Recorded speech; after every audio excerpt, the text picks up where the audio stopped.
'Tis the season for parties and for gifts and for giving back. And yes, there are etiquette rules for each one of them. Let's dig into it.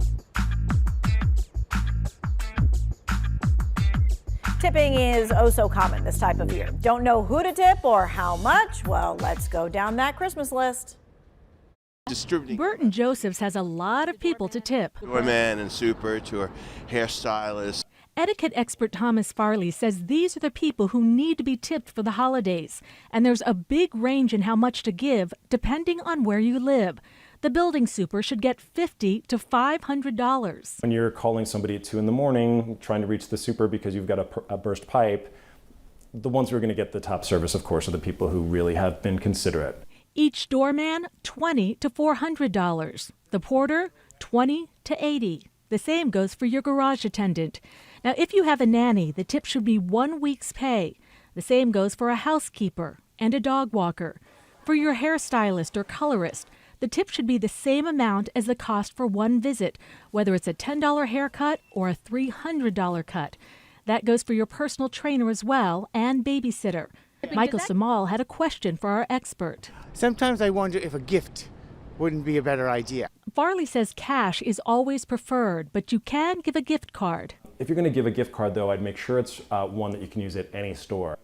If you want to give a personal gift for those you're really close to, such as a nanny, just remember. Kind of personal touch, I think, would be a lovely thing to do. I would still give the monetary gifts, though. Right. And now is the time to be giving those tips. Don't wait until Christmas is here. Those you're tipping need that money for their own holiday spending. Mail carrier may also be on your list, but know that by law they're not allowed to accept cash. So a gift worth $20 or less is recommended for USPS carriers and gifts worth up to $75 for FedEx carriers. Well, do you have a holiday party coming up with your coworkers? Listen to what this etiquette expert has to say about that night out. Just because the setting is different doesn't mean that your behavior can be less on guard than it would at the office. He says to eat beforehand, network with other coworkers besides friends, and also go to your significant other's party to help them out. And remember, you will see these people again. Just because alcohol may be readily available during these holiday parties, you should still know your limit and also try and look out for a friend or coworker.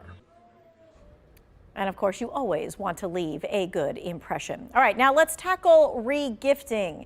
It is common, but that doesn't mean that there aren't some do's and there aren't some don'ts about what you need to do with that re-gift. What you want to do is make sure that that package or that gift has not been opened in any way, that the plastic's not torn, the seal's not broken, because if it has been, you cannot re-gift it. Make sure there's no tag on there. Like if I'm going to give Tanya a gift, I don't want it to say to Sharon from Lisa. And then I give it to Tanya and Tanya knows immediately that's been re-gifted. So remove all the tags, put it in a brand new bag or box with fresh wrapping paper. And if you want, some people will even say, I received this gift, it's a re-gift, but I think it's something you will absolutely love. All right, so after all the holiday fun and the gift giving, there's always the thank you, right? The showing of the gratitude for the things that you have received. Culture and etiquette expert Sharon Schweitzer, who we just heard from, has a few guidelines on that too. Number one, sometimes people will hand you a gift or you're opening them on Christmas morning or holiday morning or a Jewish holiday and you're opening your gift. What you want to do is look at the gift giver in the eyes, thank them for the gift, use their name, tell them how much you appreciate it, and be sincere.